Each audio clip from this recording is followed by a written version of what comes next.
শুভেন্দু অধিকারী একের পর এক কাজল শেখের সভাধিপতির নাম করে আক্রমণ করলেন এবং তিনি সরাসরি বলছেন যে আপনি কি গ্রুপ ডি কর্মী তৃণমূল কংগ্রেসের, কি বলবেন এই বিষয়ে? দেখুন, আমি এর আগেও বলেছি, উনি 100টার মধ্যে 99টা মিথ্যা কথা বলেন, একটা সত্য কথা বলেন। তো তার মধ্যে একটা সত্য কথা কাল উনি বলেছেন, যেটা হচ্ছে উনি যখন তৃণমূল কংগ্রেস দলে ছিলেন তখন আমি কোলাঘাটে গিয়ে দেখা করেছি। তখন আমি আমাদের মুকুল রায়ের বাড়ি যেতাম, কাঁচরাপাড়া তৃণমূল ভবনে যেতাম, কারণ উনি তখন তৃণমূল কংগ্রেস দলে ছিলেন। তখন তো আমার জানা ছিল না যিনি একটা বড় ডাকাত। আমার দলের সাধারণ সম্পাদক অভিষেক বন্দ্যোপাধ্যায় সেটাকে ধরে ফেলেন। তারপরে বিজেপি শুভেন্দু তৃণমূল দলে থেকে যে কুকীর্তি দুর্নীতিগুলো করেছে, তিনিও হয়তো জেলে যেতেন, সে উপক্রম হয়েছিল, সেই অবস্থা এসেছিল। তারপর তিনি ওয়াশিং মেশিনে ঢুকে পরিষ্কার হয়ে এখন বিজেপি দলটা করছেন। উনি কিভাবে এমএলএ হয়েছেন সারা বাংলা তথা সারা ভারতবর্ষের মানুষ জানে। উনি একজন লাইট অফ করে ভোটারদের যে ভোটার লিস্টের যে বাক্স থাকে সেই বাক্সকে চেঞ্জ করে উনি এমএলএ হয়েছেন। তার জন্যে একটা কথা সত্য বলেছেন, বাকিও উনি যে বিষয়গুলো বলেছেন, যেটা হচ্ছে বীরভূম জেলা পরিষদ, ওনার জানা থাকা উচিত উনি বিরোধী দলনেতা। বীরভূম জেলা পরিষদ নয়, সারা বাংলার যে জেলা পরিষদগুলো আছে, ই টেন্ডারের মাধ্যমে এজেন্সিরা কাজ নেয়।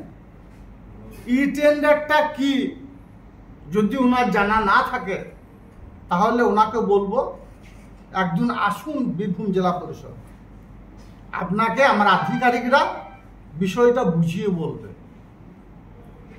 বীরভূম জেলা পরিষদের 15 ফিনান্সে যে কাজগুলো চলছে বর্তমানে, আমি অন ক্যামেরা বলছি, যে এজেন্সিরা কাজ করছে তাদের মধ্যে কমসে কম 50% এজেন্সি হিন্দু, 50% মুসলিম। যদিও আমরা হিন্দু মুসলমানের মধ্যে ভাগ ভাগ করি না, আমাদের মাননীয় মুখ্যমন্ত্রী মাননীয় মমতা বন্দ্যোপাধ্যায় এটা আমাদের শিখায়নি।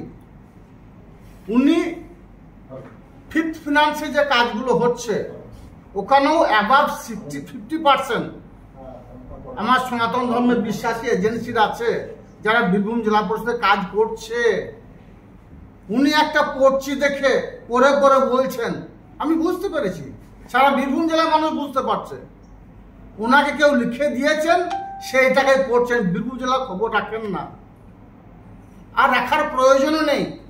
বীরভূম জেলার খবর রাখার জন্য মমতা বন্দ্যোপাধ্যায়ের সৈনিকের আছে, অভিষেক বন্দ্যোপাধ্যায়ের সৈনিকের আছে। আমরা 365 দিন মানুষের পাশে থাকি, মানুষের হয়ে কাজ করি এবং মানুষের হয়ে কাজ করে যাব। আপনি যে কথা বলেছেন, কোলাঘাটে গিয়েছিলাম, তখন আপনি কোথায় যেতেন?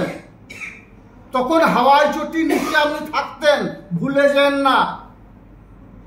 হাওয়াই চটির নিচে থেকে একের পর এক পদ, একের পর এক নেতৃত্ব, মন্ত্রিত্ব তিনি মাননীয় মুখ্যমন্ত্রী মাননীয় মমতা বন্দ্যোপাধ্যায়ের দয়ায় হয়েছিলেন, নেতা বেনেছিলেন। যার জন্য আমি নয়, সারা বাংলার যারা মামাটি মানুষের সৈনিক ছিল, মুকুলদা ছিলেন, আপনি ছিলেন, তৃণমূল ভবনে যে নেতৃত্বরা বসত তাদের কাছে যেত। এখন আমি যাই, এখনো আমার রাজ্যে যে নেতারা আছে, আমার ক্যামাস্ট্রিট আছে, তৃণমূল ভবনের সুব্রত বক্সী মহাশয় আছে, আরও যে উচ্চ নেতৃত্ব যারা রয়েছে, ববিদা রয়েছে, আমাদের মাননীয় মুখ্যমন্ত্রী মাননীয় মমতা বন্দ্যোপাধ্যায় আছেন, সবার কাছে আমি যাই। কারণ এই জন্য যাই, বীরভূম জেলার উন্নয়নের স্বার্থে আমি যাই। তাই আপনি যে বিষয়গুলো তুলেছেন, যে বিষয়ে বক্তব্য রেখেছেন, আমি আপনাকে বলবো বীরভূম জেলা পরিষদ আসুন, এসে দেখুন বীরভূম জেলা পরিষদ সততা এবং নিষ্ঠার সঙ্গে চলছে। আর আপনি আরেকটা বিষয় বলেছেন, আমার পরিবারের কয়েকটা সদস্যের নাম নিয়েছেন। আপনারা সাংবাদিক বন্ধু ভাইদের কাছে আমার প্রশ্ন বা আপনাদের জানা থাকবে যে কাজল শেখকে বারবার হত্যা করার চক্রান্ত করা হয়েছিল এই বীরভূম জেলায়।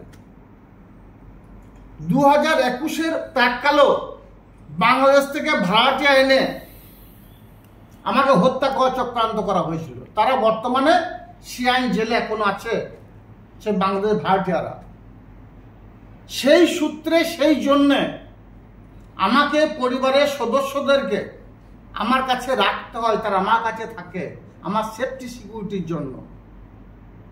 যদিও মাননীয় মুখ্যমন্ত্রী মাননীয় মমতা বন্দ্যোপাধ্যায় পুলিশি নিরাপত্তার ব্যবস্থা করেছেন, তৎসত্ত্বেও আমার পরিবারের সদস্যরা আমাকে থাকে। তো জানি না কেন বিরোধী দলনেতা এই কথা বললেন আমার পরিবারের সদস্যদের উদ্দেশ্যে। তিনি অকথা কুকথা বলছেন, তিনি হয়তো পরিবারের সদস্যদের কাছ থেকে আমাকে আলাদা করতে চাইছেন এবং হয়তো ওরা কোনো উদ্দেশ্য আছে, সেই উদ্দেশ্যকে সফল করার জন্য তিনি হয়তো চাইছেন, কিন্তু লাভ হবে না। বীরভূম জেলার মানুষ কাজল শেখের সঙ্গে আছে, কারণ আমি মমতা বন্দ্যোপাধ্যায়ের নির্ভীক সৈনিক, অভিষেক বন্দ্যোপাধ্যায়ের নির্ভীক সৈনিক। আর দিনের শেষে একটা কথা বলবো, আমরা 365 মানুষের বাঁচে থাকি, মানুষের হয়ে কাজ করি। 26-এ নির্বাচন আসছে, বীরভূম জেলার যে 11টা বিধানসভা আছে, 11টা বিধানসভাতেই জোড়া ফুল ফুটবে, একটা ফুল ফুটবে না। আপনি যে আশা নিয়ে বীরভূম এসেছেন, পা রেখেছেন, গোলা জলে মাছ ধরতে চাইছেন, লাভ হবে না। আপনাকে খালি হাতেই বীরভূম থেকে ফিরতে হবে। বীরভূম জেলার মামাটি মানুষের সৈনিক যারা আছে, তারা সংঘবদ্ধ হবে, একত্রিত হবে, কাঁধে কাঁধ মিলিয়ে মমতা বন্দ্যোপাধ্যায়, অভিষেক বন্দ্যোপাধ্যায় যাকে নমিনেশন দেবে, যাকে প্রার্থী করবে, তার হয়েই লড়াই করবে। এটা ভালো করে শুনে রাখুন, কথাটা মিলিয়ে নেবেন। বীরভূম জেলায় 11টা যে বিধানসভা আছে, 11টা বিধানসভাতে জোড়া ফুল ফুটবে, মমতা বন্দ্যোপাধ্যায়, অভিষেক বন্দ্যোপাধ্যায় মনোনীত প্রার্থীরা জিতবে, আর বিজেপিকে নাস্তা নাবুদ করে ছাড়বো, কথাটা মিলিয়ে নেবেন। শুভেন্দু অধিকারীর মুখে বারবার কাদেরের নাম উঠছে, কাদেরটা কি? সেটা ওনাকেই প্রশ্ন করুন। যিনি প্রশ্ন করছেন, যিনি কথা বলছেন, যিনি কাদেরের নাম করেছেন, তিনাকে প্রশ্ন করুন। তিনি তো তোলাবাজ বলছে, তাকে তোলাবাজ বলে আখ্যা দিচ্ছেন। প্রমাণ করতে হবে। এমনি আমি তো বলেছি 100টার মধ্যে 99টা মিথ্যা কথা বলেছেন। 99টা মিথ্যা কথা আমি তথ্য দিয়েছি আপনাদেরকে, আর যেটা সত্য বলেছেন আমি সেটা স্বীকার করেছি। কারণ আমি ইসলাম ধর্মে বিশ্বাসী, মুসলিম ঘরে জন্ম নিয়েছি, আমি সত্য কথা বলতে ভালোবাসি, সত্য কথা বলি। আমি মমতা বন্দ্যোপাধ্যায়কে মা মনে করেছি, মমতা বন্দ্যোপাধ্যায় আমার মা ছিল, আছে, থাকবে। মমতা বন্দ্যোপাধ্যায় সৈনিক, আমি সৈনিক হয়েছিলাম, আছি, থাকবো। আমি কোনো দুর্নীতির সঙ্গে যুক্ত ছিলাম না, এখনো থাকি না, ভবিষ্যৎ থাকবো না। আমি দলটা করি, এটা আমার নেশা, আমার পেশা নয়। উনি পেশা হিসেবে নিয়েছিলেন, তাই ওনাকে ওয়াশিং মেশিনে গিয়ে ঢুকতে হয়েছে। আমি ঢুকবো না, আর আমাকে ইডি সিবিআই ভয় দেখে লাভ হবে না, এই মামলা লাভ হবে না। এই মামলার সিবিআই তদন্তের দাবি করছে শুভেন্দু অধিকারী, এবং তার পাশাপাশি আপনার ফোনও যাতে বাজেয়াপ্ত করা হয় সেই দাবি তিনি করছেন। আমার ফোন যখন চাইবে, আপনাকে সামনে বলছি আমি, আমার ফোনটা তখনই আমি দিয়ে দেবো, আমি দিতে প্রস্তুত আছি। কিন্তু উনি সিবিআই ইডি ছাড়া আর কি কিছু বোঝেন না। বাংলার পুলিশ আছে, বাংলার পুলিশ প্রশাসন আছে, তারা নিরপেক্ষভাবে প্রত্যেকটি বিষয়ে তদন্ত করছে। এই বিষয়ে তদন্ত হোক, আমিও চাই তদন্ত হোক। উনি যে মিথ্যা কথা বলছেন, তার জন্য আমি আগেই বলেছি কোর্টে দেখা হবে। কিন্তু হঠাৎ উনি সিবিআই কোর্ট থেকে নিয়ে চলে এলেন। সিবিআই ভয় দেখিয়ে, ইডি ভয় দেখিয়ে কাজল শেখকে আপনি পিছু হটাতে পারবেন না। কাজল শেখ ইডি সিবিআইকে ভয় পায় না। আমি জন্ম নিয়েছি মুসলিম পরিবারে, আমার একটাই বাবা, একটাই মা। স্বভাবতই জোর গলায় বারবার বলেছি, আজকেও বলছি, আমি উপরবেলা ছাড়া কাউকে ভয় পাই না। কাজল শেখকে ইডি সিবিআই ভয় দেখিয়ে লাভ হবে না। কাজল শেখ সত্য পথে চলবে। বীরভূম জেলায় যে অবৈধ যে কারবারগুলো চলছিল বিগত দিনে সেগুলো সব বন্ধ করেছি, আগামী দিনেও করব। কোন দুর্নীতির সঙ্গে কাজল শেখ যুক্ত ছিল না, এখনো নেই, আগামী দিনেও থাকবে না। কথাগুলো মিলিয়ে নেবে। দাদা, প্রকাশ্য মঞ্চ থেকে শুভেন্দু অধিকারীকে বলতে শোনা গেছে যে কাজলের বাড়বাড়ন্ত কমাবো, এই প্রসঙ্গে কি বলবেন? আমি তো আগেও বলেছি, উনি একটা সূত্র দিয়ে গেছেন সিবিআই, কাজল শেখকে ইডি সিবিআই ভয় দেখে লাভ হবে না। আমি মমতা বন্দ্যোপাধ্যায়, অভিষেক বন্দ্যোপাধ্যায় সৈনিক। আমি হিন্দু, মুসলমান, শিখ, খ্রিস্টান, ইসাই সমস্ত সম্প্রদায়ের মানুষের উন্নয়নের স্বার্থে বীরভূম জেলা পরিষদের 19টা পঞ্চায়েত সমিতিকে এক নজরে দেখি এবং সমস্ত ব্লকের উন্নয়নের স্বার্থে সদা সর্বদা নিজেকে নিয়োজিত রাখার চেষ্টা করি। সেটাই আমি করে যাচ্ছি, সেটাই আমি করে যাব। তাই উনি কি বললেন সেটা নিয়ে আমি চিন্তিত নই। আমি এটাই আমার বক্তব্য যে উনি যে কথাগুলো বলছেন ওনাকে কেউ লিখে দিয়েছে, সেই লেখাটা পড়ে বলছেন, তার মানে উনি বীরভূম জেলার খবর রাখেন না। ওনাকে কেউ বলাচ্ছে, উনি সেটাই বলছেন।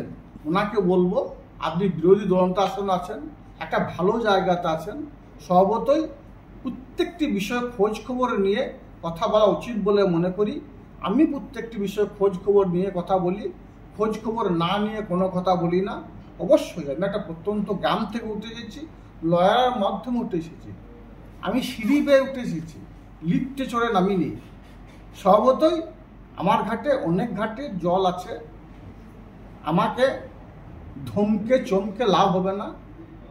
আমি মমতা বন্দ্যোপাধ্যায়ের সৈনিক ছিলাম, আছি, থাকবো। আমি অভিষেক বন্দ্যোপাধ্যায়ের সৈনিক ছিলাম, আছি, থাকবো। লিখে দিয়েছেন বলছেন, এই লিখে দেওয়াটা কি আপনার দলের লোকজন লিখে দিয়েছে না ওদের দলের লোকজন? সে প্রশ্নটা ওনাকেই করা উচিত। লেখাটা আপনিও দেখেছেন নিশ্চয়ই, আপনিও দেখেছেন, উনি পড়ছেন, নামগুলো দেখে বলছেন। তার মানে ওনাকে বলানো হচ্ছে, কেউ ওনাকে বলাচ্ছে। কে বলাচ্ছে, কি জন্য বলাচ্ছে, তার ইন্টারেস্ট কি, ও বিষয়ে মন্তব্য করতে যাব না। কিন্তু 2026 নির্বাচনে শুভেন্দু বাবু বীরভূম জেলার 11টা বিধানসভায় 11টাতে জোড়া ফুল ফুটবে। মমতা বন্দ্যোপাধ্যায়, অভিষেক বন্দ্যোপাধ্যায়, মমতা প্রার্থীরা জিতবে। কোন বিধানসভাতে একটা ফুল ফুটবে না, ভোট বাক্স খুলবেন তো আপনি শুধু সর্ষের ফুল দেখতে পাবেন। কথাটা মিলিয়ে নেবেন।